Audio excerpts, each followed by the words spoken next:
A billionaire mocked an old janitor publicly, unaware the man held a secret. Years of quiet observation shattered in one hospital room when Kyle learned Robert Donnelly wasn't just the cleaner he humiliated. He was the father who gave him away so he could become everything Robert never was. The letter trembled in Kyle's hands, each word a blade cutting through his arrogance. Robert's heart had failed, but his love never had. Kyle whispered a word he'd never truly meant before. Dad. Some wounds only heal when you discover who you've been breaking all along. Robert Donnelly moved through the corridors of Nexon Technologies like a ghost no one bothered to see, his mop trailing wet paths across marble floors that reflected the gleaming ambition of everyone who passed him without a glance. The building rose 40 stories into the Seattle sky, all glass and steel and the electric hum of progress. A cathedral built to innovation, where men in tailored suits spoke in acronyms and women in sharp heels clicked past with eyes fixed on screens that glowed with the promise of the future. Robert understood his place in this ecosystem. He was the maintenance, the necessary invisibility, the man who ensured their world remained clean enough to forget he existed. His hands, gnarled and spotted with age, gripped the mop handle with the same quiet determination that had carried him through 68 years of labor, disappointment, and a single choice that had defined every moment since. He wore the navy blue uniform with the Nexon logo stitched above his heart, a heart that beat with a secret so profound it had become the rhythm of his entire existence. And though his back ached and his knees protested with each step, he never complained because complaint would draw attention, and attention was the one thing he could not afford. The company event was being prepared in the grand atrium, a space designed to inspire awe with its vaulted ceilings and cascading light fixtures that resembled frozen waterfalls, and Robert had been assigned to ensure the floors were spotless before the executives arrived for their quarterly celebration. He moved methodically, section by section, his reflection appearing and disappearing in the polished stone as though he were a man flickering between worlds, visible only in glimpses, substantial only in the traces he left behind. Other janitors worked alongside him, younger men and women who chatted easily about their lives, their children, their weekend plans. But Robert remained silent, offering only the occasional nod or half-smile that suggested he was listening even when his mind was elsewhere, circling the same memories it had circled for 40 years. He thought of a hospital room in 1985, of a baby wrapped in a thin blanket, of signing papers that felt like signing away his own soul, of walking out into a winter night, knowing he would never hold that child again, but believing, needing to believe, that he was giving him a chance at something better. The decision had been made not out of indifference, but out of a love so overwhelming it demanded his own erasure. And every day since had been an exercise in living with that choice, in watching from a distance the life he had set in motion. Kyle Harrington entered the atrium with the confidence of a man who had never known uncertainty, his presence commanding immediate attention as conversations paused and heads turned to acknowledge the CEO whose vision had transformed Nexon from a struggling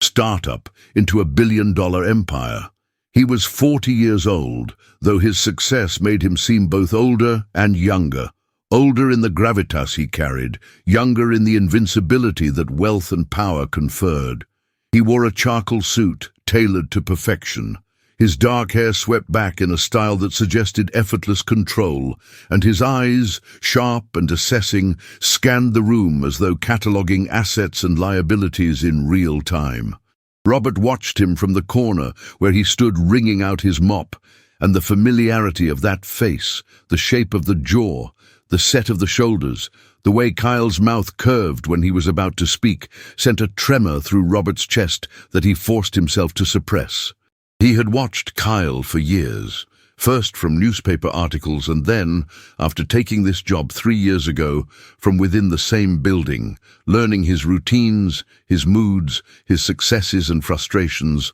all while maintaining the invisibility that had been his only gift to the son who had never known him. It was a strange kind of intimacy, this one-sided knowledge, and Robert had grown accustomed to the ache it produced, the bittersweet satisfaction of proximity without connection. The event began with speeches and presentations, executives taking turns at the podium to celebrate milestones and projections, their voices amplified through speakers that made every word feel like a proclamation of dominance. Robert had finished his assigned work, but lingered near the edges of the gathering, ostensibly checking for any spills or debris, but truthfully drawn by the magnetic pull of Kyle's presence, the need to be near him even if it meant remaining unseen. The crowd laughed at calculated jokes, applauded at strategic moments, and Robert observed the performance of corporate camaraderie with the detachment of someone who existed outside its rules. He noticed the way Kyle commanded the room, how people leaned in when he spoke, how his gestures conveyed certainty even when discussing uncertainties, and Robert felt a complicated pride swirl within him. Pride that the boy he had given away had become this, tempered by sorrow that he had no claim to any of it. A waiter passed by carrying a tray of champagne flutes, and one glass tipped precariously, spilling a small stream of liquid onto the floor near where Robert stood. Instinctively, he reached for his mop, moving toward the spill with the automatic efficiency of someone accustomed to cleaning up after others. And in that moment, as he bent down to wipe the floor, Kyle's voice cut through the ambient noise with a comment that would fracture everything. "Even at a celebration, the janitor can't resist making himself useful," Kyle said, his tone carrying the practiced lightness of someone delivering a punchline, and the crowd around him chuckled, their laughter rippling outward in waves of easy amusement. Robert froze, the mop in his hand suddenly feeling like an anchor dragging him deeper into shame. And though Kyle had likely forgotten the remark the moment it left his lips, Robert felt it lodge in his chest like a shard of glass. He straightened slowly, his face carefully neutral, and resumed his cleaning with movements that betrayed nothing of the humiliation coursing through him. But inside, something fundamental had shifted. He had endured mockery before. It was an occupational hazard of being old and poor in a world that celebrated youth and wealth. But this was different, because the mockery came from the one person whose opinion mattered more than any other. From the son who didn't know he was standing in the presence of the man who had loved him enough to disappear. Robert finished wiping the spill and retreated to the service corridor, his breaths coming shallow and tight, and as he leaned against the cool concrete wall, he allowed himself a single moment of weakness, pressing his palm against his chest as though he could physically hold together the pieces of his breaking heart. The rest of the evening passed in a blur of routine tasks and suppressed emotion, Robert moving through the building with mechanical precision, his body performing actions his mind no longer directed. He emptied trash bins, restocked supplies, checked that all doors were locked, and by the time he finally clocked out and stepped into the cold Seattle night, the city was dark except for the glow of streetlights and the distant shimmer of the harbor. He walked to the bus stop, his coat pulled tight against the wind, and sat on the bench to wait, feeling the exhaustion in his bones that went beyond physical tiredness. It was the exhaustion of carrying a secret for 40 years, of loving without acknowledgement, of existing in the margins of another person's life.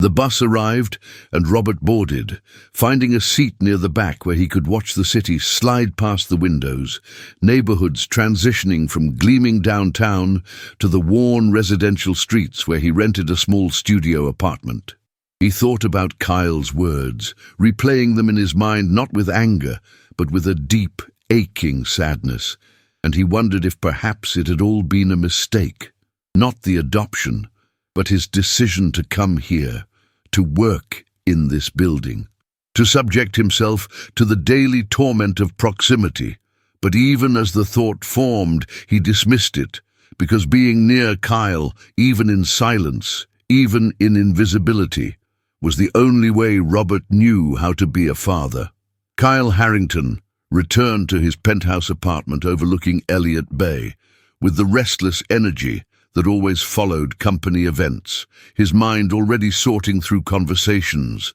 assessing alliances, and strategizing next moves in the endless chess game of corporate leadership. The apartment was a monument to success, floor-to-ceiling windows framing the water and the distant Olympic mountains, furniture that combined minimalism with expense, art on the walls that had been selected by a consultant he'd hired to ensure his taste appeared sophisticated. He poured himself a glass of scotch, 18-year-old single malt that cost more than most people earned in a week, and stood at the window watching the lights of ferries crossing the dark water, feeling nothing in particular beyond a vague satisfaction that the evening had gone as planned. He had delivered his speech with the right balance of inspiration and authority, had made the necessary jokes, had reminded everyone why he was the one in charge, and yet as he stood there alone in his expensive silence, he felt the familiar hollowness that success could never quite fill.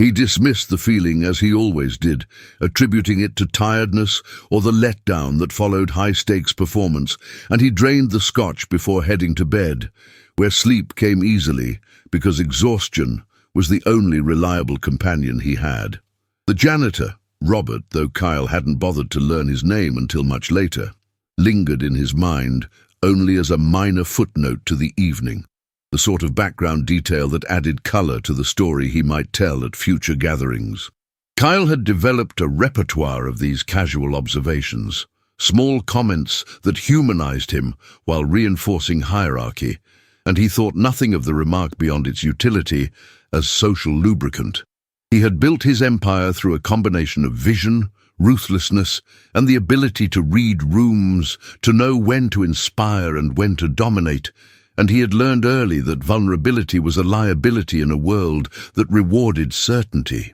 His own adoption had been disclosed to him at age 10 by parents who had presented it as a matter of fact. He had been chosen, they said, selected from among many because they saw potential in him. And Kyle had absorbed this information with the pragmatism that would define his approach to everything. He rarely thought about his biological parents, had never sought them out, because the narrative of being chosen felt more empowering than the narrative of being abandoned, and he had constructed his identity around the former while ignoring the latter. His adoptive parents, William and Margaret Harrington, had been wealthy and demanding, grooming him for leadership from childhood, and though their affection had been conditional on achievement, Kyle had never questioned whether love should take another form. The week that followed the company event unfolded with the mechanical regularity of corporate life, meetings bleeding into more meetings,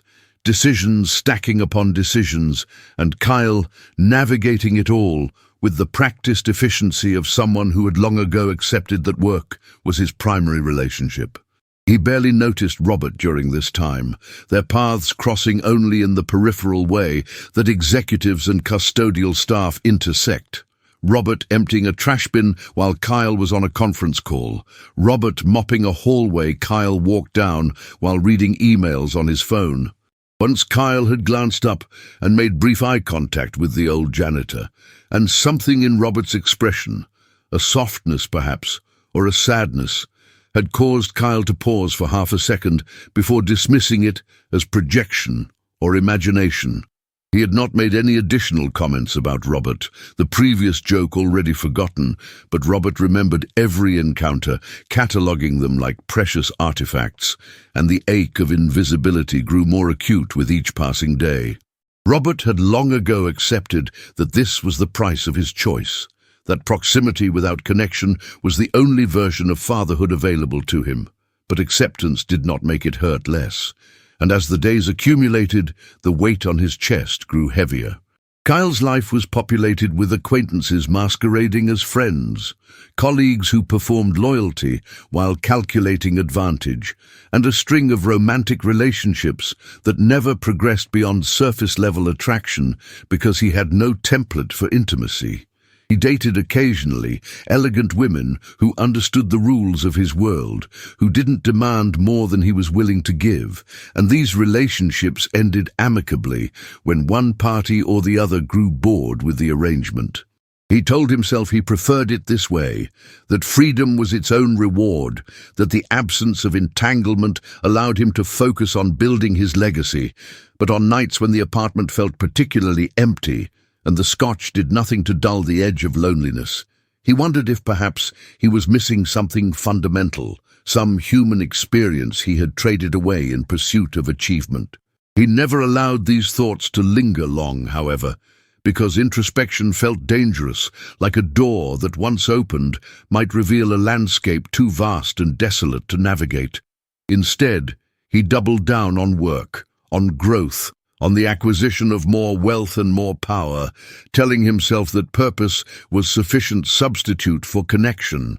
Robert, by contrast, lived a life of monastic simplicity in his studio apartment, a single room where bed, kitchenette and living space occupied the same cramped geography, and where the only decoration was a small photograph he kept in a drawer. A picture of himself at 28, holding a bundle he couldn't see in the frame, but whose weight he remembered with perfect clarity. He had few possessions, his salary barely covering rent and necessities, but he had never wanted wealth for himself, only for the child he had given away. And knowing that Kyle had been raised with every advantage made the poverty bearable. He cooked modest meals, read library books before bed, and walked through the city on his days off, moving through neighborhoods where families gathered in parks and children played on swings. And though the scenes filled him with a piercing tenderness, he never allowed himself to imagine what might have been. His co-workers at Nexon knew almost nothing about him, and he preferred it that way, deflecting personal questions with vague responses that discouraged follow-up. Because explaining his life would mean explaining the choice, and the choice was too sacred, too painful to share with strangers. He had become, over the decades, a man defined entirely by absence, the absence of family, of history, of future, and yet paradoxically, his life felt full because it was filled with the silent act of loving someone who would never know. On a Friday evening, as Robert was finishing his shift and preparing to leave, he felt a sudden tightness in his chest, a sensation that began as discomfort and rapidly intensified into pain that radiated down his left arm and up into his jaw.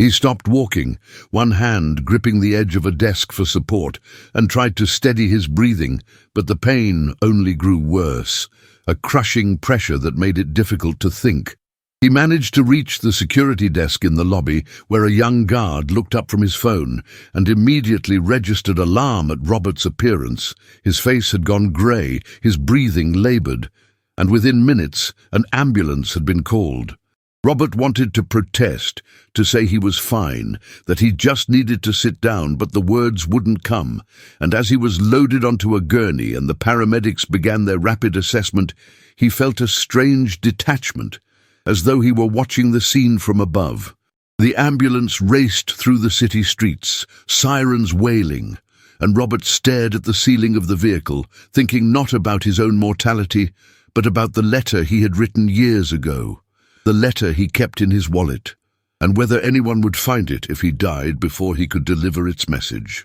The hospital received Robert with the brisk efficiency of an institution accustomed to emergencies, nurses and doctors converging around his gurney as it was wheeled through automatic doors into the fluorescent glare of the emergency room, and Robert surrendered to their hands, allowing himself to be poked, prodded, connected to machines that beeped and whirred with the measured assessment of his failing body. The pain in his chest had subsided to a dull, persistent ache, replaced by a profound exhaustion that made even keeping his eyes open feel like an act of will. And as he lay there beneath the harsh lights, he thought about how strange it was that a body could betray you so suddenly, could collapse without warning after years of reliable service. A doctor appeared above him, a woman with kind eyes and a calm voice, who explained that he had suffered a myocardial infarction,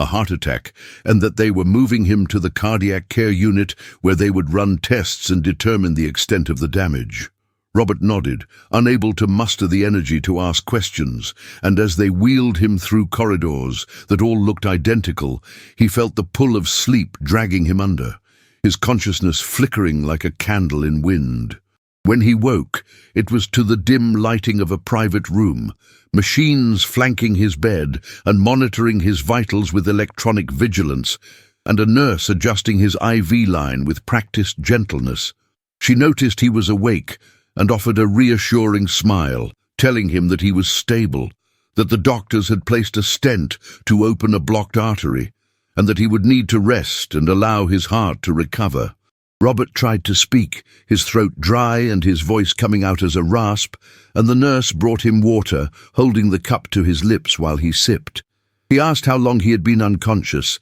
and she told him it had been several hours, that it was now past midnight, and that someone would be in to check on him soon. She adjusted his blankets and made sure he was comfortable before leaving, and Robert was alone again, alone with the beeping machines and the weight of everything unsaid. He thought about the letter in his wallet, the wallet that had been placed in the small cabinet beside his bed, along with his other personal effects, and he wondered if now, finally, was the time to stop waiting, to let the truth emerge, even if he would not be there to witness its impact. Kyle received the phone call at 2 a.m, his phone vibrating on the nightstand and pulling him from a dreamless sleep, and he answered with the irritation of someone unused to being disturbed, his voice rough with sleep, as he demanded to know who was calling. The voice on the other end identified herself as a nurse at Harborview Medical Center, and she explained that a patient,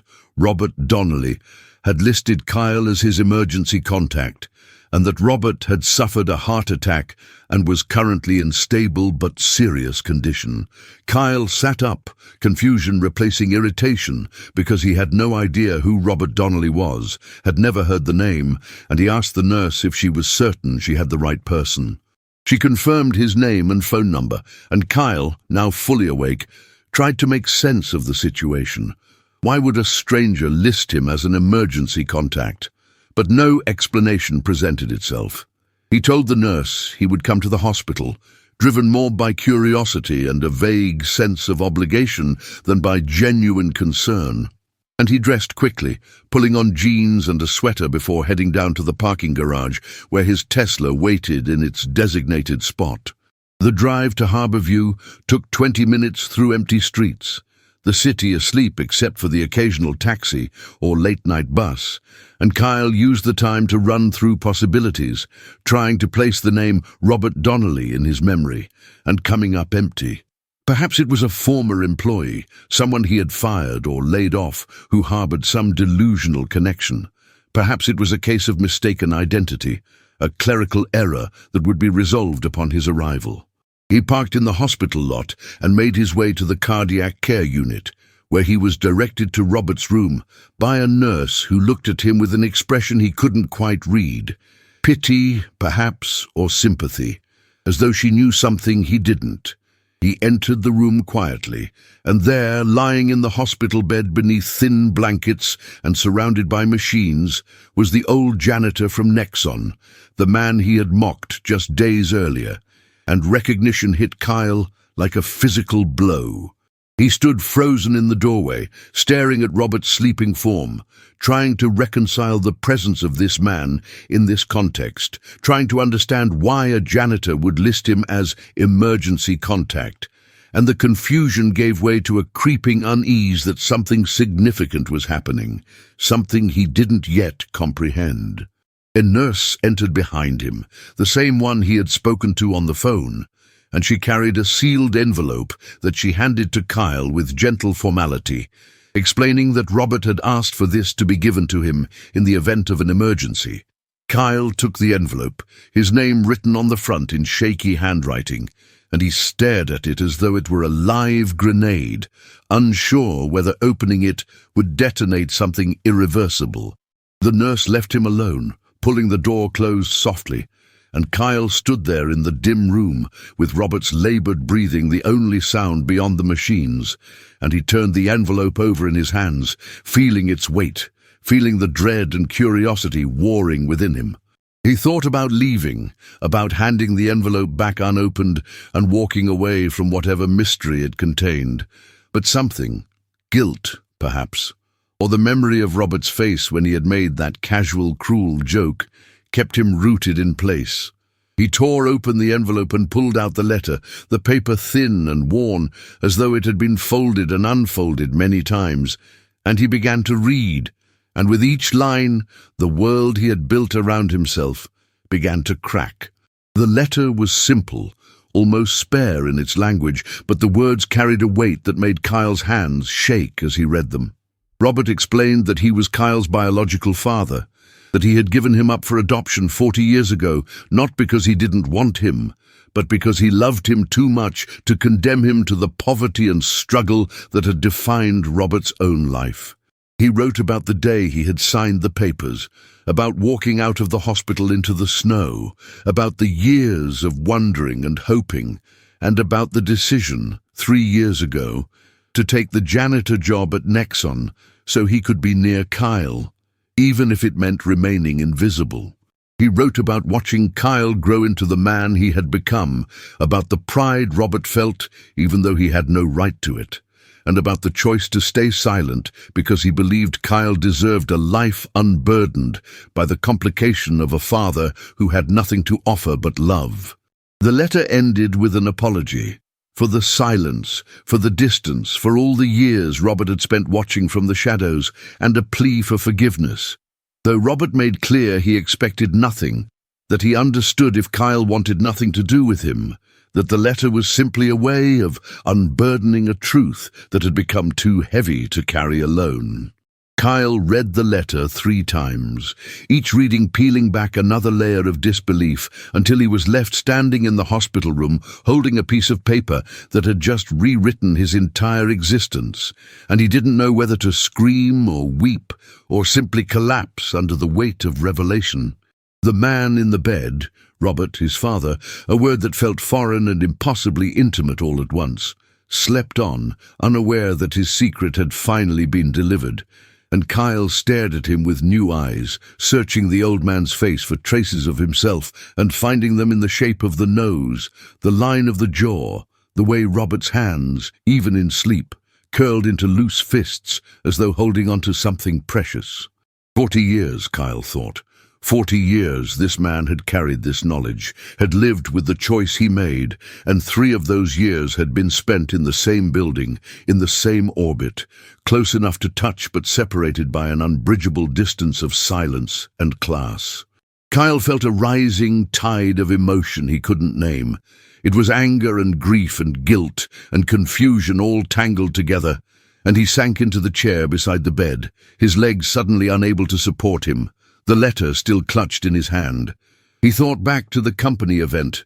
to the joke he had made, to the laughter it had produced, and the memory now felt like a blade twisting in his gut because he understood what that moment must have meant to Robert. How the casual cruelty of those words must have landed on a heart already burdened by decades of silent devotion. Kyle wanted to go back, to unsay the words, to reach across time and undo the damage. But time moved in only one direction, and the wound had already been inflicted,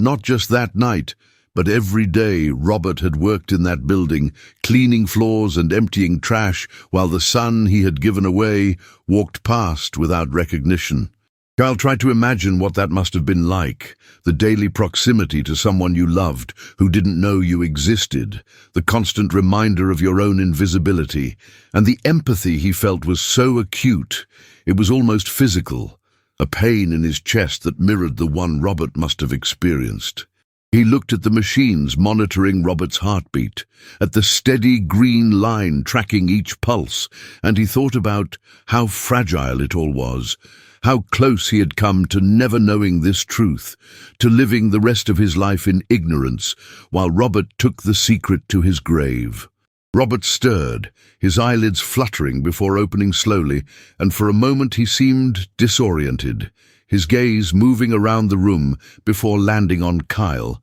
And when recognition dawned, his expression shifted through surprise and fear and something that looked like resignation. Kyle leaned forward, still holding the letter, and he didn't know what to say, how to begin addressing the enormity of what he had just learned. But Robert spoke first, his voice weak and rough with exhaustion. He said simply, "You read it." And it wasn't a question but a statement of fact, and Kyle nodded, unable to form words because his throat had closed around everything he wanted to say. Robert's eyes filled with tears that he made no effort to hide, and he said, "I'm sorry." And Kyle shook his head because sorry was inadequate. Sorry didn't cover the magnitude of sacrifice or the years of silent watching. Sorry didn't capture the complexity of what he was feeling. He wanted to say something profound, something that would honor the revelation, but what came out was halting and insufficient. "Why didn't you tell me?" Robert's answer came slowly,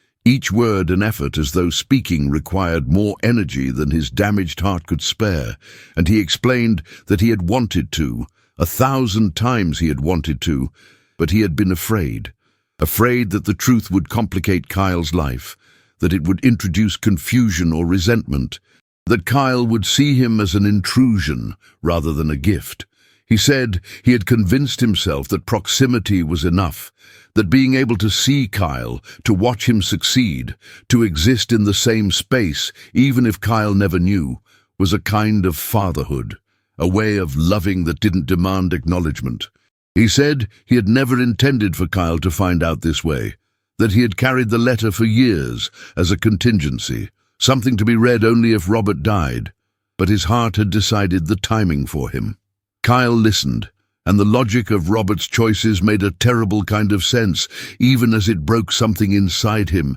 because he understood now that he had spent his entire life receiving love without knowing its source, that every opportunity he had been given, every advantage he had enjoyed, had been made possible by a man who had walked away so that Kyle could walk forward. The silence that followed stretched between them, not empty, but full of everything that couldn't be spoken. And Kyle found himself looking at Robert not as a janitor or a stranger, but as a human being who had made an impossible choice and had lived with the consequences for 4 decades. He thought about his adoptive parents, William and Margaret, and the gratitude he felt toward them was suddenly complicated by the knowledge that they had been able to be his parents only because Robert had chosen to step aside, had chosen poverty and invisibility over the chance to raise his own son. Kyle wanted to feel angry, wanted to rage at the unfairness of a world that forced such choices, but the anger dissolved when he looked at Robert's face and saw the vulnerability there, the fear that Kyle would reject him even now, that the truth would be met with condemnation rather than understanding. Kyle reached out, hesitating for just a moment before placing his hand over Robert's, and the contact felt electric, a connection being made for the first time, even though it had existed, unacknowledged, for 40 years. He said, his voice breaking, "I'm sorry too." And Robert squeezed his hand, the grip weak but unmistakable, and something passed between them that transcended language, an acknowledgement, a beginning, a mutual recognition of the wound they both carried.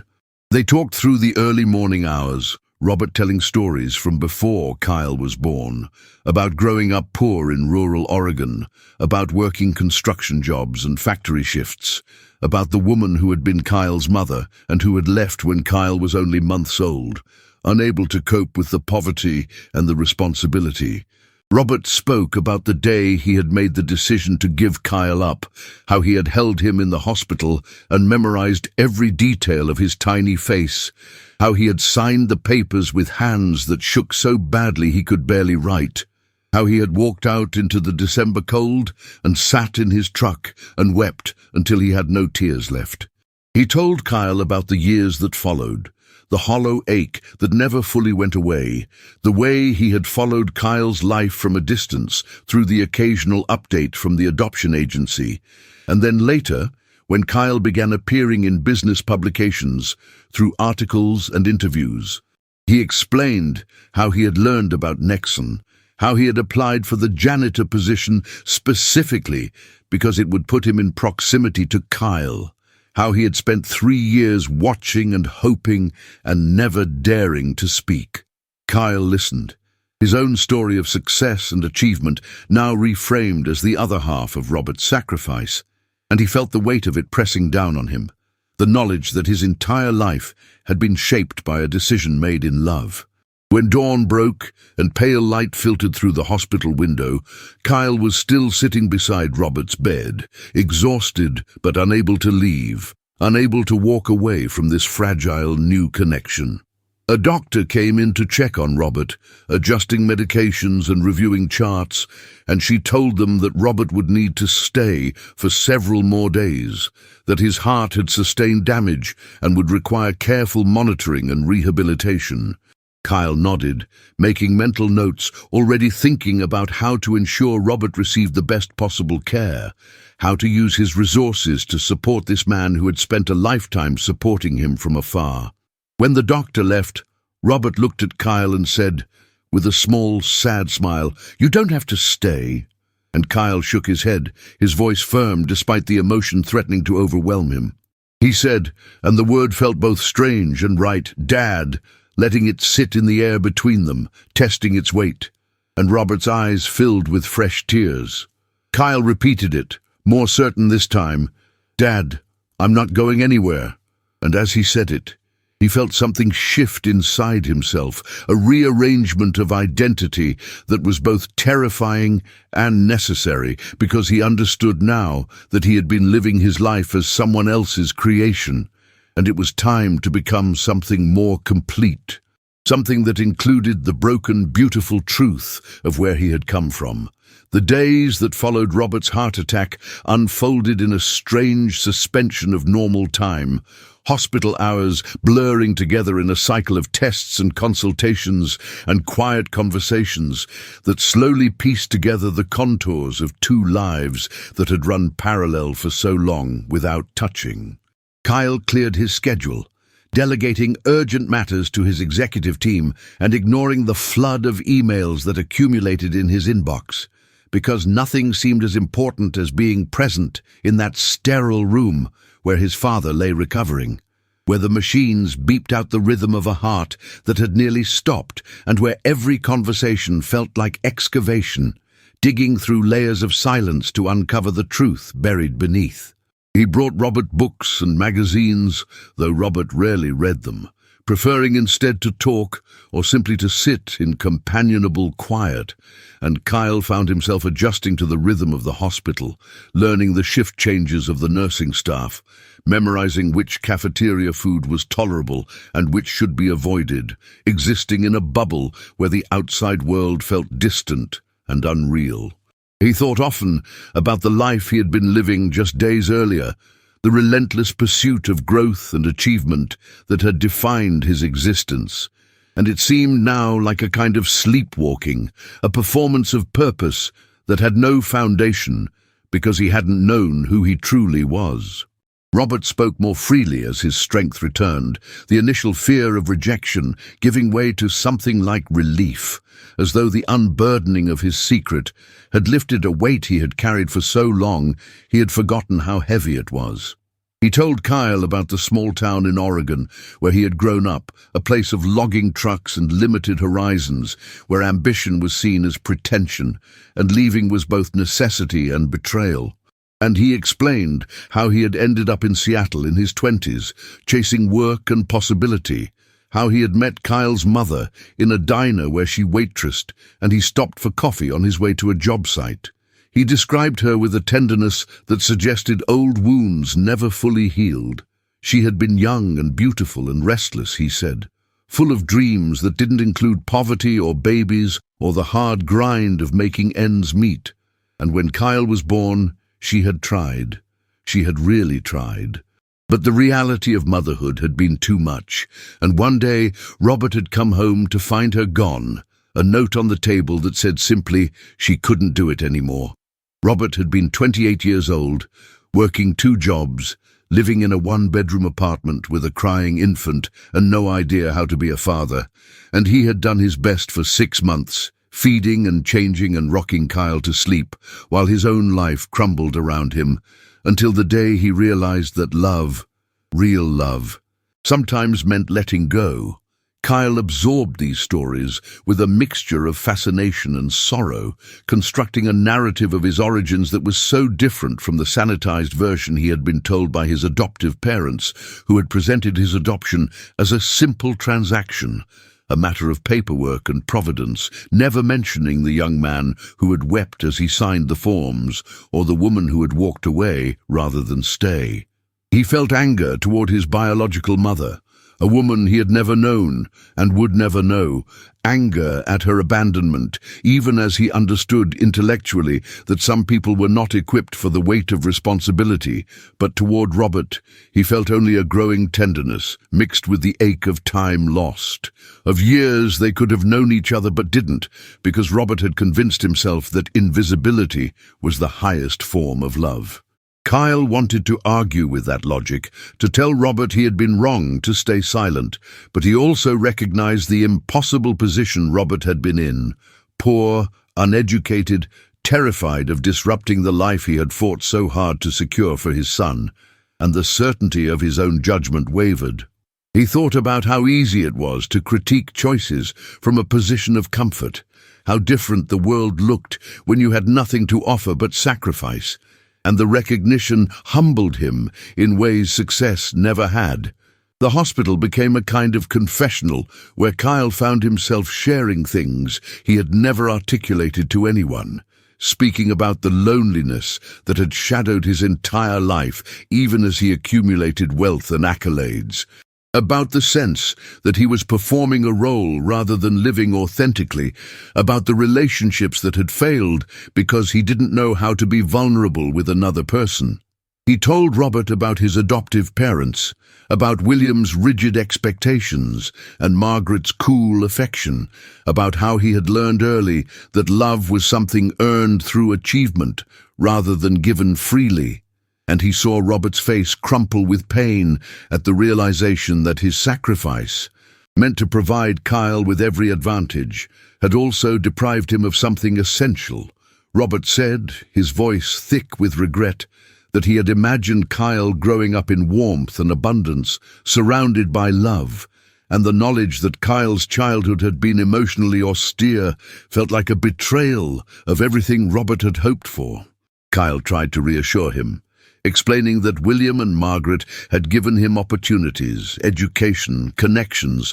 all the tools he needed to build his empire, but even as he said it, he understood what Robert was hearing, that the material comfort had come at the cost of emotional nourishment, that Kyle had been given everything except the one thing Robert had wanted most for him, which was to be deeply, unconditionally loved. On the 4th day of Robert's hospitalization, Kyle made a decision that felt both impulsive and inevitable, a recognition that the trajectory of his life had irrevocably changed and that pretending otherwise would be dishonest. He called his assistant and instructed her to clear his calendar for the foreseeable future, to reschedule board meetings and investor calls, to draft a statement explaining that he was taking an indefinite leave for personal reasons. And when she asked tentatively if everything was all right, he said yes, everything was finally becoming right, and he heard the confusion in her silence, but didn't elaborate. He contacted his attorney and asked about the logistics of establishing medical power of attorney, about ensuring Robert would have access to the best cardiac care available,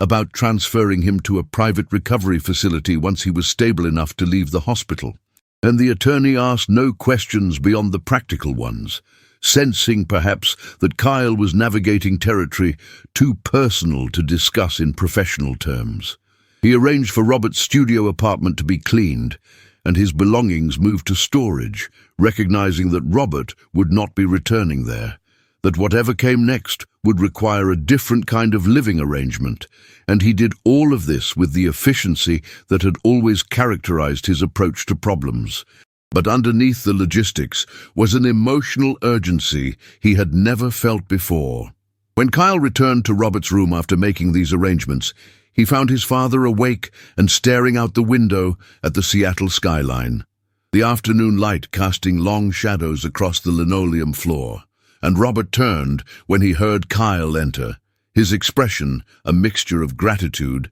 and something that looked like fear. Kyle pulled the chair close to the bed and took Robert's hand, a gesture that had become natural over the past few days, and he told him about the plans he was making, about the care facility and the medical team, and the intention to move Robert somewhere comfortable where he could recover properly. Robert listened without interrupting, but when Kyle finished, he shook his head slowly and said, "You don't have to do this," his voice carrying the weight of someone who had spent a lifetime expecting nothing and was overwhelmed by the offer of everything. Kyle squeezed his hand and said, "I know I don't have to. I want to." And the distinction mattered because it transformed the gesture from obligation to choice, from duty to desire. And Robert's eyes filled with tears that tracked down his weathered cheeks as he nodded, accepting not just the help, but the relationship it represented, the acknowledgement that he was no longer invisible,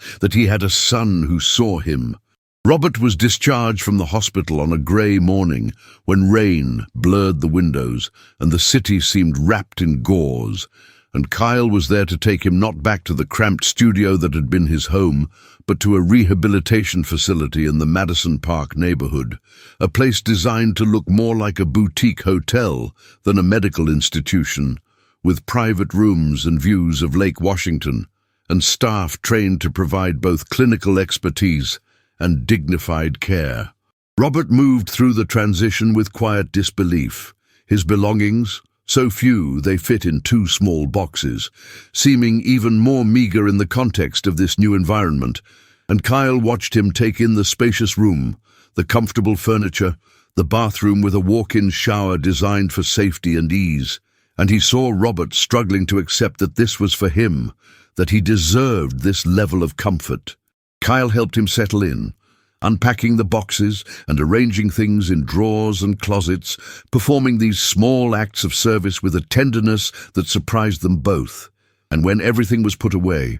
they sat together in the armchairs by the window, watching the rain stipple the lake's surface, and Kyle understood that this was what family looked like. Not grand gestures or dramatic declarations, but the simple presence of being together, of occupying the same space with no agenda beyond connection. The weeks that followed established a new rhythm in Kyle's life, one organized not around board meetings and quarterly projections, but around the slow, patient work of helping Robert recover and of getting to know the man who had created him. Kyle visited every day, often twice, bringing meals from restaurants Robert had never tried and books he thought Robert might enjoy, and they talked for hours about everything and nothing, about Robert's childhood in Oregon, about Kyle's college years, about politics and music and the small observations that make up the texture of daily life. Kyle learned that Robert loved country music from the 70s,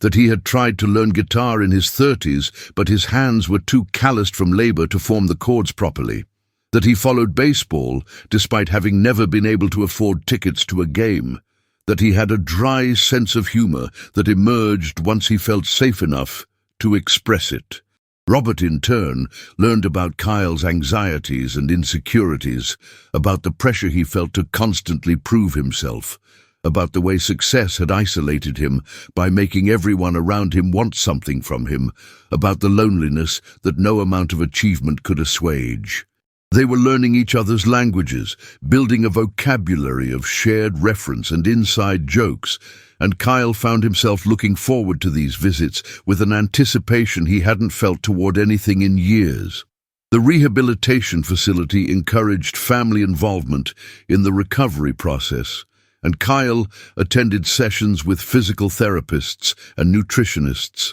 learning about cardiac health and the lifestyle changes Robert would need to maintain. and he listened with the focused intensity he usually reserved for business strategy, taking notes and asking questions, because this mattered more than any deal he had ever negotiated. He bought books about heart disease and read them late at night in his penthouse, which had begun to feel less like home than the modest room where Robert was recovering, and he researched low-sodium recipes and stress reduction techniques, approaching his father's health with the same determination that had built his company. Robert found Kyle's involvement both touching and overwhelming. Unused to being the center of anyone's attention, unused to mattering this much, and sometimes Kyle would catch him watching with an expression of wonder, as though he couldn't quite believe this was real, as though at any moment he might wake up and discover it had all been an elaborate dream.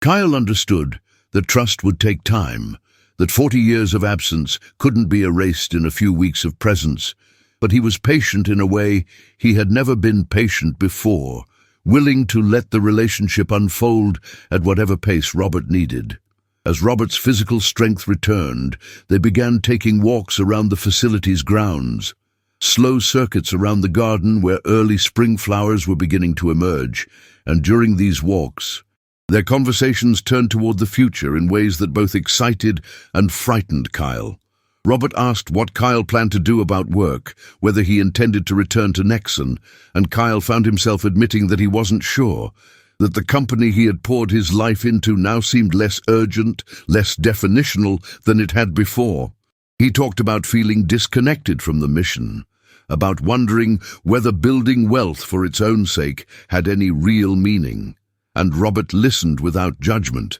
asking gentle questions that helped Kyle articulate thoughts he hadn't fully formed. At one point, Robert said, "You know, I'm proud of what you built, but I'd be just as proud of you if you decided to build something different." And the permission inherent in that statement, permission to change, to admit uncertainty, to be something other than what he had been, moved Kyle deeply. He realized that for his entire life he had been seeking approval from people who offered it conditionally, and here was someone offering it freely, without requirements or expectations, and the experience was so foreign it felt almost dangerous, like standing at the edge of a cliff with no guardrails. The question of what came next loomed larger as Robert's discharge date approached, the doctors confirming that he had recovered sufficiently to leave the facility but would need ongoing support and supervision. Kyle had been thinking about this constantly, running through options and possibilities, and one evening as they sat in Robert's room watching the sun set over the lake, he presented a proposal that had been taking shape in his mind for weeks. He told Robert that his penthouse had 3 bedrooms, 2 of which were never used, and that he wanted Robert to move in with him, not as a guest, but as family, as someone who belonged there. He watched Robert's face carefully as he spoke, saw the play of emotions, surprise, hesitation, longing, and he waited for the objection he knew was coming. Robert said, as Kyle had known he would, that he couldn't impose, that Kyle had already done too much, that he would be fine finding his own place. And Kyle let him finish before responding with a directness that left no room for argument. He said, "I've spent 40 years without you. I don't want to spend any more time apart." And the simplicity of the statement cut through Robert's resistance, and after a long silence, Robert nodded, his eyes bright with tears, and said, "Okay." The day Robert moved into Kyle's penthouse was sunny and clear, the kind of spring day when Seattle reveals itself as one of the most beautiful cities in the world. And Kyle had prepared the guest room with care, buying new furniture and linens, making sure the space felt welcoming rather than sterile. Robert arrived with the same 2 boxes he had left his studio with, plus a few items Kyle had purchased for him. Comfortable clothes, a reading lamp, a radio, and as Kyle showed him around the apartment, pointing out the kitchen, the living room, the view of Elliott Bay that stretched to the horizon, he watched Robert take it all in with an expression of quiet overwhelm. Robert kept saying, "This is too much," and Kyle kept responding, "It's not enough," and eventually they both stopped arguing and simply existed in the space together. Two men learning how to be father and son in their shared seventh decade and fifth, respectively, figuring out the logistics of cohabitation and the more complex logistics of intimacy. That first evening, Kyle cooked dinner, pasta with marinara sauce from a jar, nothing fancy,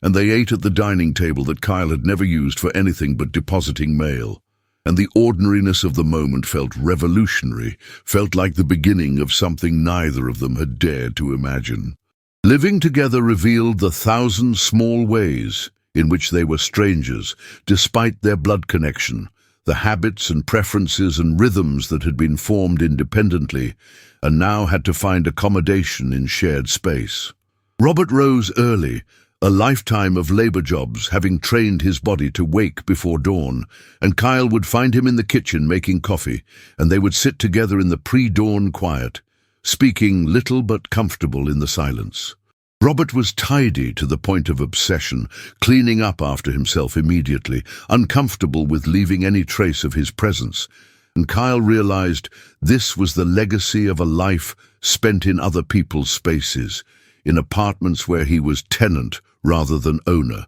in buildings where he was staff rather than resident, and he gently encouraged Robert to relax, to let dishes sit in the sink, to understand that this was his home now and he didn't need to erase himself. They established routines, breakfast together, walks around the neighborhood, evenings watching movies or reading in companionable proximity, and Kyle found himself restructuring his entire life around these rhythms, declining social invitations, ignoring calls from colleagues, creating a protective cocoon around this fragile new relationship. The questions about Nexon persisted, however, both from the board of directors, who were growing concerned about Kyle's extended absence, and from within himself, as he grappled with what his company meant to him now that his understanding of himself had fundamentally shifted. He attended a few virtual meetings, participating from his home office, while Robert watched television in the other room, and he felt disconnected from the conversations, from the urgency everyone else seemed to feel about market share and product launches and competitive positioning.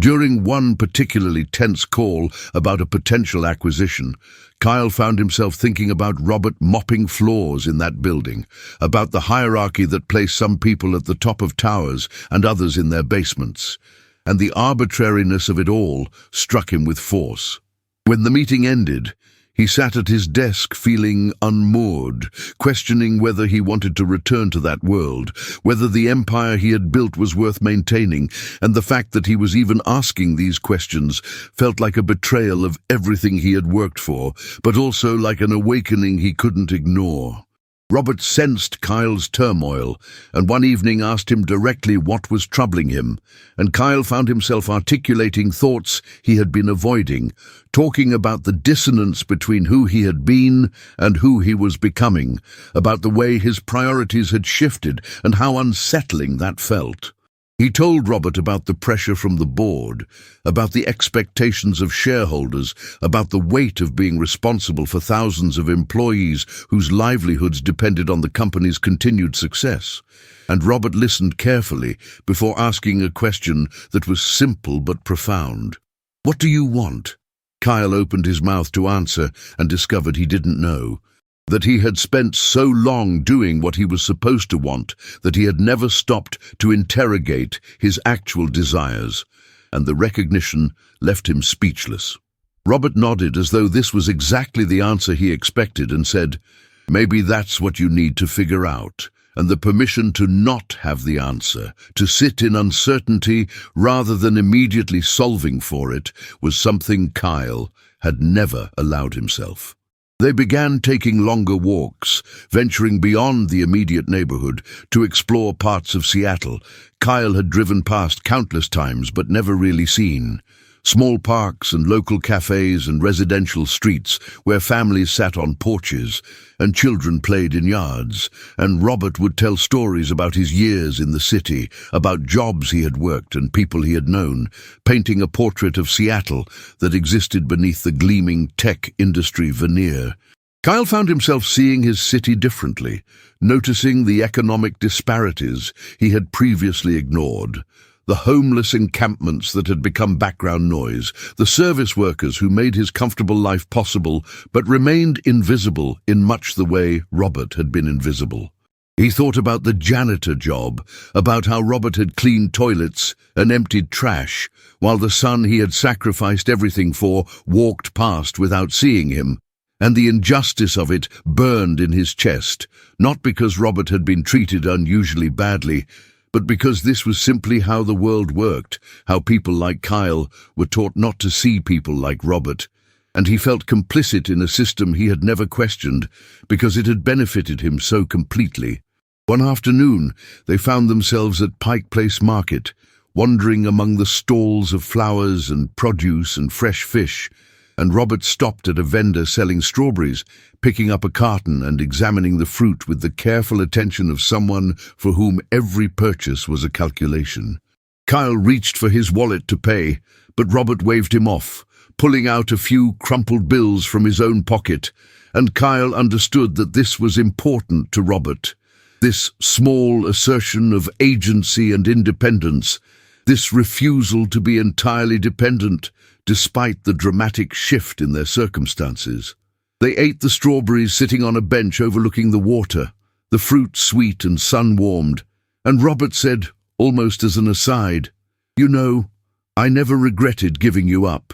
I've thought about it 10,000 times, whether I made the right choice, and every time I come back to the same answer. I did, but I regret that it had to be a choice at all." Kyle felt the words settle over him like a weight, understanding what Robert was saying, not that the adoption was wrong, but that the conditions that made it necessary were wrong, that a world that forced a father to choose between love and his child's future was a world built on cruelty disguised as pragmatism. They talked that afternoon about systemic inequality and economic injustice, topics Kyle had studied in abstract terms in college, but had never felt in his bones the way he felt them now, listening to Robert describe the grinding mathematics of poverty, the way unexpected expenses could destabilize everything, the way lack of access to healthcare or education or capital created self-perpetuating cycles, the way dignity was a luxury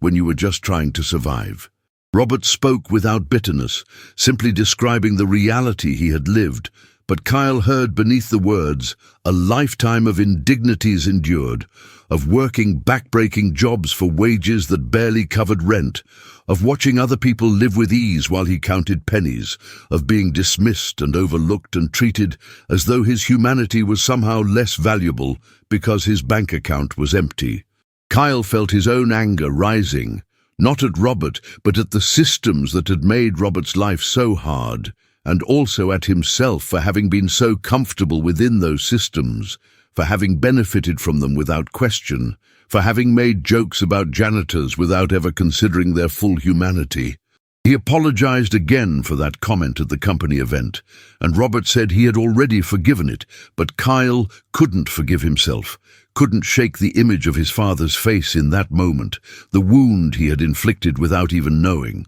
As spring deepened into early summer, Kyle made a decision that surprised everyone, including himself. He announced to the next on board that he was stepping down as CEO, transitioning to a non-executive chairman role that would allow him to provide strategic guidance without the daily operational responsibilities that had consumed his life for 15 years. The announcement sent shockwaves through the company and the tech industry more broadly, analysts speculating about health problems or internal conflicts, but Kyle offered no explanation beyond a carefully worded statement about wanting to focus on personal priorities and family obligations. The board accepted his decision reluctantly, understanding that trying to force him to stay would be futile, and within weeks a search for his replacement was underway. Kyle felt lighter than he had in years, as though he had been carrying a burden he hadn't realized was there until he set it down, and though part of him worried he would regret the decision, a larger part felt a profound relief. A sense that he was finally making choices based on what he actually wanted, rather than what he was supposed to want. With more time and fewer obligations, Kyle began exploring what he had previously dismissed as peripheral concerns: philanthropy, social justice, the question of how wealth could be deployed in service of something beyond accumulation. He started having conversations with people who ran non-profits addressing homelessness and food insecurity and educational inequity, listening to their expertise and learning about the complex challenges that couldn't be solved with simple check writing, but required sustained engagement and systems-level thinking. He brought Robert to some of these meetings, valuing his perspective as someone who had lived the realities these organizations were trying to address. And Robert spoke with an authority born of experience, cutting through abstract policy discussions with concrete observations about what actually helped and what was performative charity that made donors feel good without changing anything fundamental. Kyle watched his father in these contexts and felt a pride that was entirely new to him. Pride not in achievements or acquisitions, but in the wisdom and dignity Robert carried despite everything he had endured. And he understood that he was learning more from Robert than he had learned from any mentor or advisor in his professional life. They began working together on a foundation that Kyle established with a significant portion of his wealth, focused specifically on supporting working families and creating pathways out of poverty, scholarships and job training programs, and emergency assistance funds and affordable childcare initiatives. Robert insisted on being involved, despite Kyle's initial hesitation about whether it would be too much strain given his health, and Robert's contributions proved invaluable. His insights shaping the Foundation's approach in ways that kept it grounded in reality, rather than drifting into the well-intentioned but ineffective interventions that characterized so much philanthropic work. They hired staff who had lived experience with poverty, prioritizing expertise that came from struggle rather than just academic credentials. And the Foundation became something Kyle cared about more deeply than he had ever cared about Nexon, because it felt connected to his own story, to the sacrifice Robert had made, to the recognition that his success had been built on someone else's surrender, and that he had a responsibility to pay that forward. The penthouse that had once been a showcase of expensive emptiness slowly transformed into an actual home, filled with the accumulated evidence of shared life.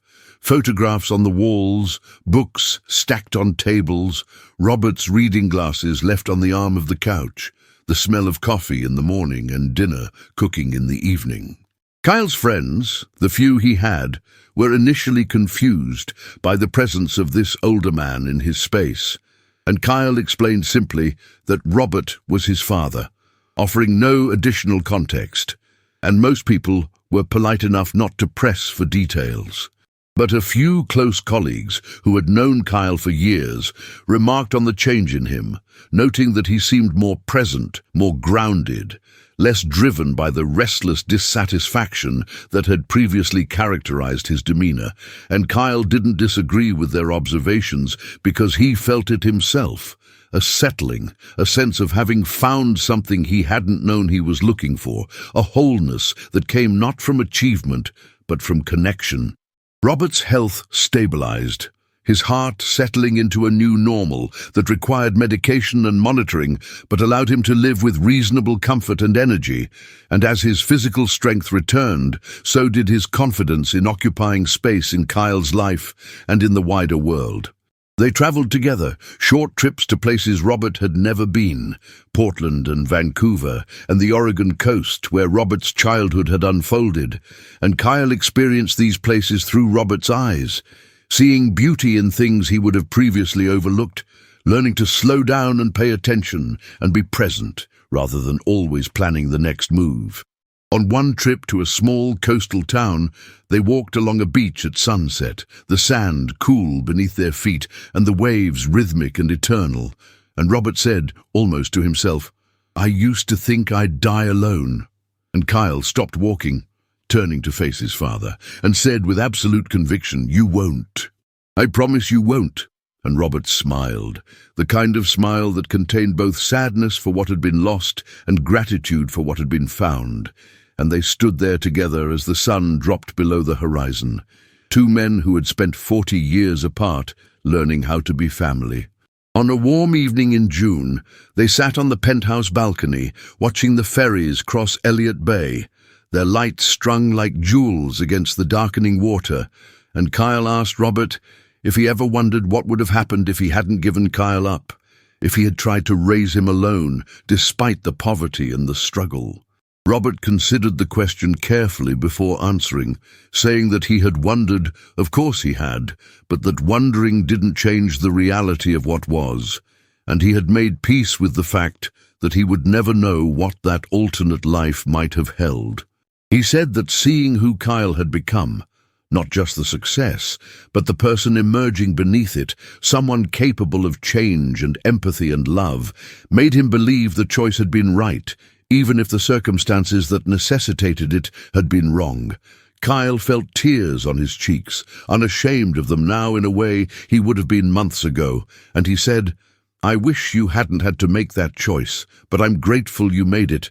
and I'm grateful you came back." And Robert reached over and took his hand, and they sat there in silence, father and son, bound not by the 40 years they had missed, but by the days they were choosing to share, building something new from the ruins of what had been lost, proving that it's never too late to find your way home, even if home is a place you've never been before, even if it's built not from memory, but from the slow, patient work of forgiveness and presence, and the kind of love that doesn't give up, even when it has every reason to, even when the world says it's too late, even when all that's left is an old man and a son who thought he knew who he was until he learned where he came from, and in the learning became someone better, someone whole.